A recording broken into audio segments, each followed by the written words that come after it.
कागज कैबिनेट की बैठक में किस तरह के निर्णय जो है आज लिए गए हैं? सर थोड़ा सा इस तरफ घूमना है।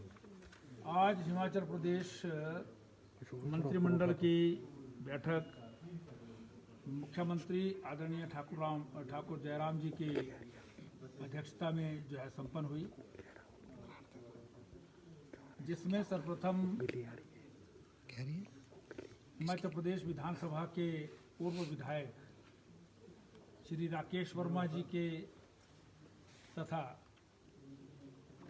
शिक्षा विभाग के प्रधान सचिव श्री के पंत जी के पिताजी के स्वर्गवास पर जो है वो श्रद्धा सुमन अर्पित किए गए। ईश्वर से प्रार्थना की गई कि दिवंगत आत्मा को सद्गति प्रदान हो। मंत्रिमंडल में जहां सरकार के विभिन्न विभागों से संबंधित विषयों पर निर्णय लिए गए, वहीं कोविड-19 से संबंधित बहुत सारे विषयों में भी निर्णय लिए गए हैं। महत्वपूर्ण निर्णयों में हिमाचल प्रदेश में जो स्ट्रे कैटल होता है, सड़कों पर जो गाय, उनकी रिहेबिलिटेशन के लिए एक टीम जो है वो आज मंजूर की गई। इसमें प्रदेश में जितने भी कैटल हैं उनकी सबकी एन्यूमरेशन होकर के टैगिंग होगी, जिसमें सबसे पहले जो गौ सदनों में हैं या गौ के लिए जो है सेंचुरीज बनाई गई हैं उनकी टैगिंग होगी, और फिर जो घरों में कैटल हैं उनकी टैगिंग होगी, और फिर जो सड़कों पर जो है कैटल हैं उनकी टैगिंग की जाएगी। और जो गौ सदनों में मतलब गौशालाओं में जो गाय हैं उनको 500 रुपये पर गाय के हिसाब से जो है वो सहायता प्रदान की जाएगी।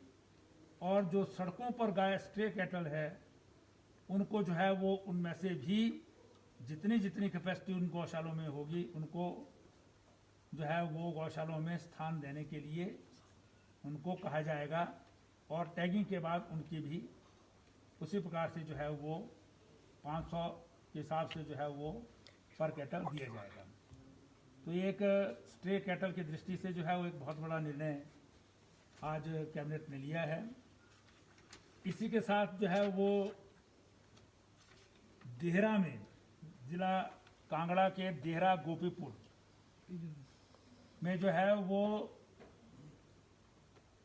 मिनिस्ट्री ऑफ डिफेंस, रक्षा मंत्रालय के नाम से जो है वो हिमाचल प्रदेश ने ज़मीन जो है वो ट्रांसफ़र करने का निर्णय लिया है, जिस पर ECHS पॉलीक्लिनिक और ESM OSD कैंटीन ये जो है वो बनाई जाएगी।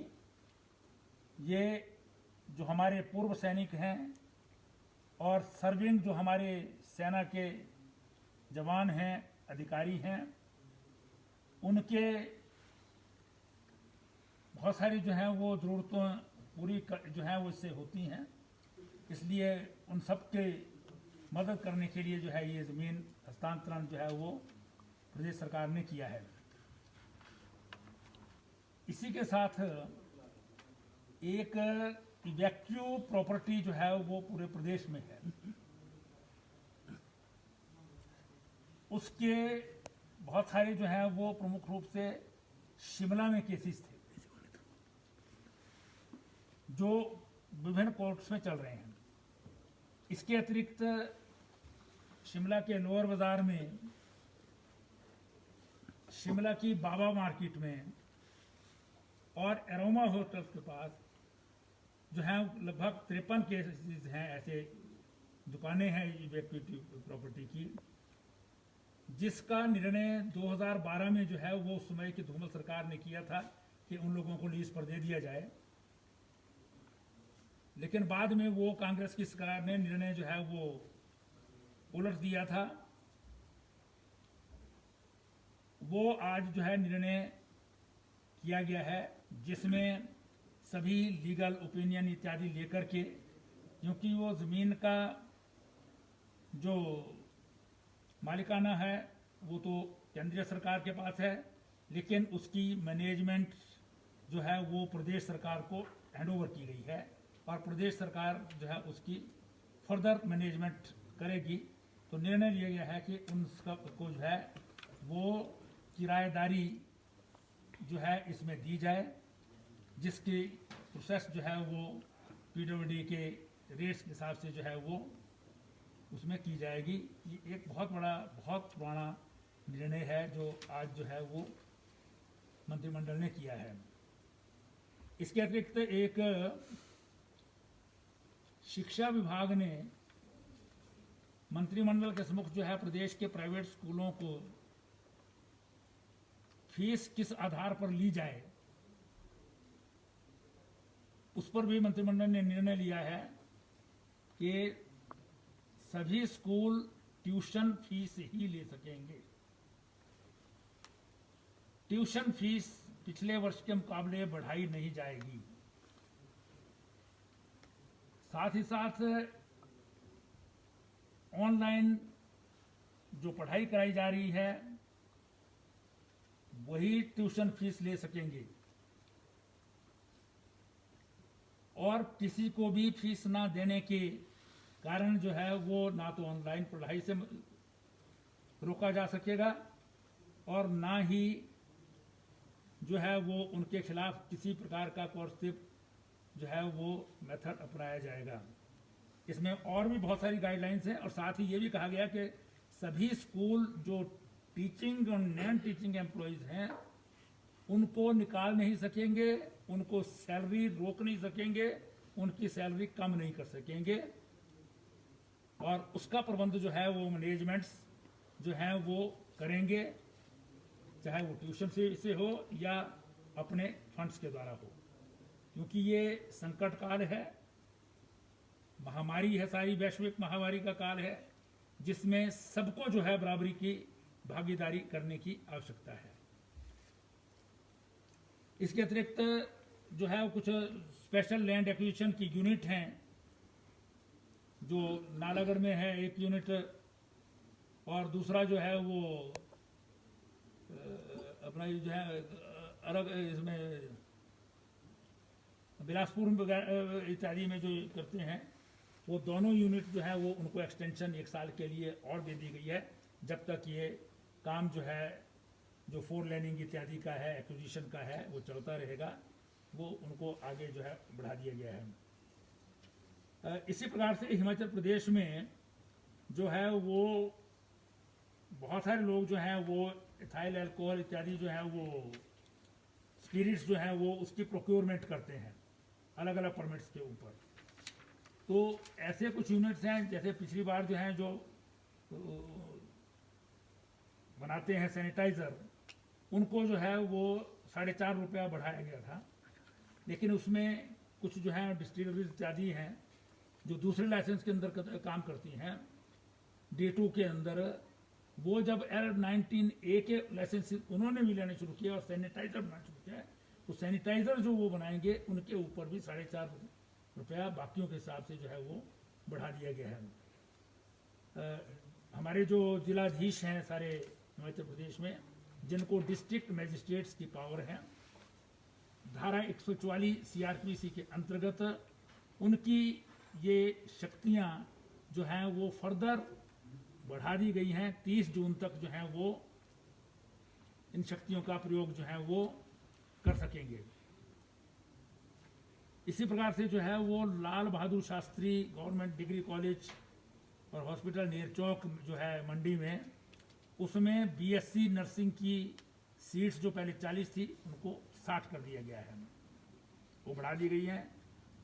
और असिस्टेंट प्रोफेसर रेडियोलॉजी में और गैस्ट्रोएंटरोलॉजी के पद जो है वो IGMC के लिए स्वीकृत किए हैं जो HPSC से भरे जाएंगे। इसी प्रकार से Rajendra Prasad government medical college Tanda के लिए जो है वो एनाटॉमी में और पीडियाट्रिक्स जो है वो उसके 2 असिस्टेंट के पद जो है वो सृजित किए गए हैं, जिनको जो है वो एसपीएससी के द्वारा भरा जाएगा। एक बहुत महत्वपूर्ण निर्णय जो है वो नगरोटा बगुआ की सीट में लिया गया है। वहाँ पर जो है वो एक जो है वो अपना जो है क्या उसका वेटरनरी हॉस्पिटल जो है वहाँ पर खोलने को स्वीकृति जो है वो प्रदान की है। ये बहुत अरसे से माननीय मुख्यमंत्री जी की जो है घोषणा थी और उस घोषणा को जो है वो मंत्रिमंडल द्वारा जो है वो पूरा किया गया है। इसी के अतिरिक्त जो है वो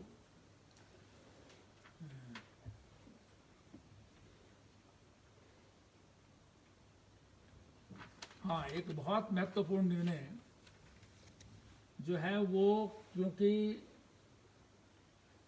कार्य में जो है वो प्रॉपर पारदर्शिता आए, एक्यूरेसी आए, एफिशिएंसी बढ़े, इसलिए जो पेमेंट और अकाउंटिंग प्रोसेस है, जो काम होते हैं, खासकर वो जल शक्ति विभाग और पब्लिक वर्क्स डिपार्टमेंट में, वो अब ट्रेजरी मोड से जो है वो होंगे। एलओसी सिस्टम जो है वो खत्म कर दिया गया। अब एलओसी के द्वारा नहीं होगी पेमेंट्स, ट्रेजरी मोड से ही जो है वो इसमें पेमेंट्स होंगी। ये निर्णय जो है कैबिनेट ने लिया है।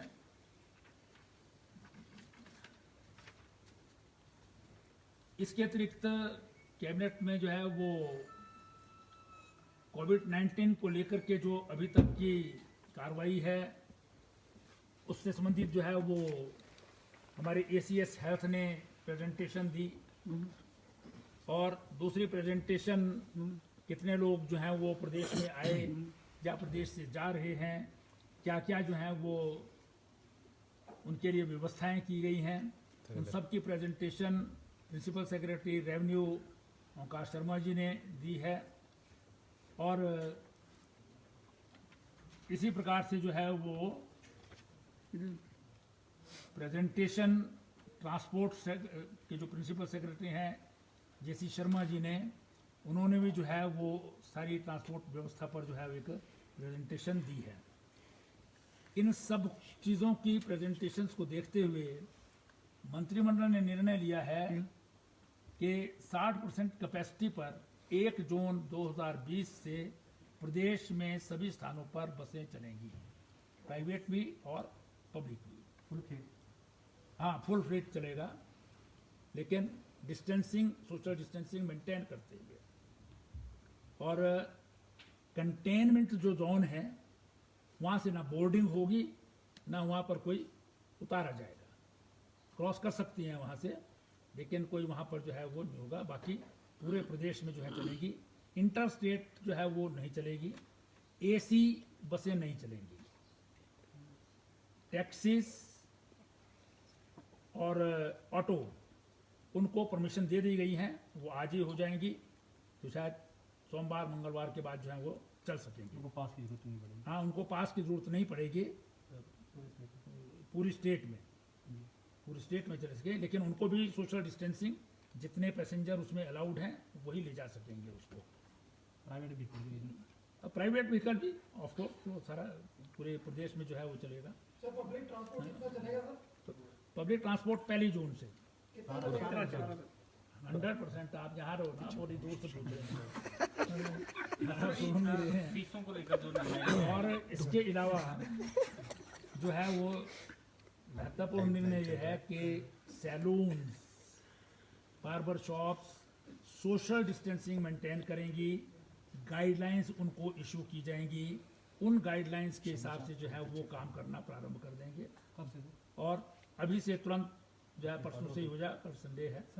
और इसके बाद साथ साथ जो छोटे छोटे वेंडर हैं, सोशल डिस्टेंसिंग मेंटेन होगी। जहाँ पर कैरी करके जो सामान लिया जाता है, जैसे कुलचे वाला खड़ा होता है, कैरी करके लिया जाता है, उनको भी जो है वो अलाउड होगा। तो ये जो है महत्वपूर्ण निर्णय इसमें लिए गए हैं।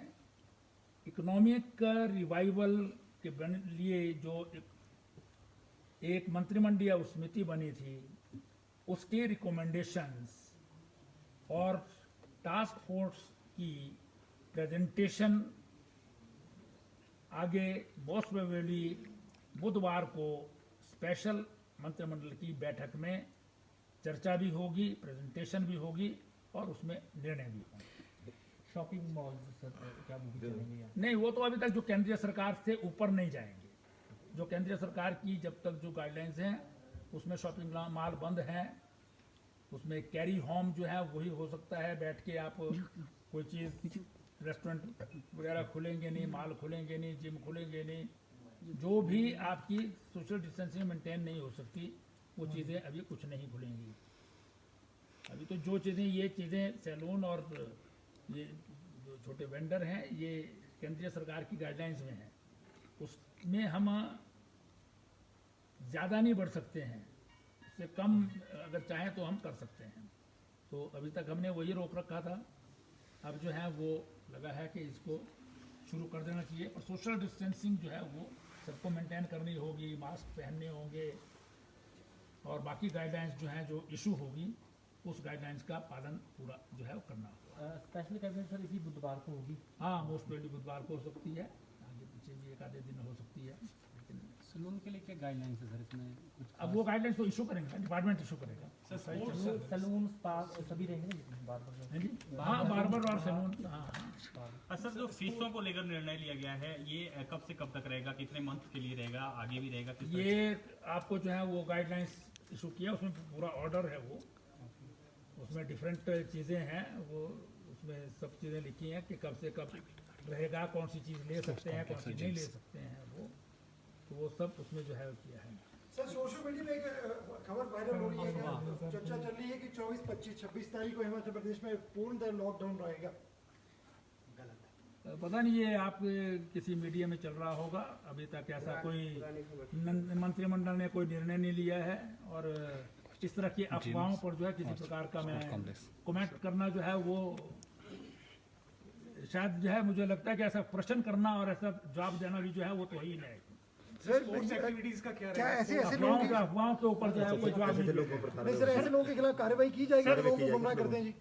निश्चित रूप से पहले भी ऐसे व्यक्ति जो है जिन्होंने इस तरह की अफवाहें की थी, उनके खिलाफ FIR दर्ज हुए हैं, केसेस बने हैं। सर, अगर इस प्रकार की अफवाहें करेंगे तो इसका जो है करेंगे। सर ये बसें जो चलेगी इंटर डिस्ट्रिक्ट चलेगी या नहीं, through out Himachal Pradesh, with in the state. अच्छा, ये स्टेट आउटसाइड स्टेट नहीं चलेगी। सर, प्राइवेट व्हीकल है, उसके लिए पासेस की जरूरत रहेगी अब सर की नहीं रहेगी? नाइट को नहीं चलेंगी, नाइट नहीं चलेंगे जब तक का अगर सेंट्रल गवर्नमेंट ने जो कर्फ्यू इम्पोज किया हुआ है, लेकिन ये स्पोर्ट्स कॉम्प्लेक्स और जिम, सोशल डिस्टेंसिंग मेंटेन की जाएगी। सर स्पोर्ट्स कॉम्प्लेक्स और जिम्स कब तक खुलेंगे? अभी नहीं है, ये सेंट्रल गवर्नमेंट ने जब तक बंद किया तब तक नहीं किया। सर किराए को लेकर भी कोई डिसाइड हुआ कि अगर सोशल नहीं, अभी कुछ नहीं है। अभी जो किराया है उसी पर चलेंगे। स्कूलों को खोलने के लिए कुछ अभी कुछ नहीं है जनाब, जो मैंने बोला है उतना ही है, उससे ऊपर का कोई क्वेश्चन नहीं है। ठीक है जी।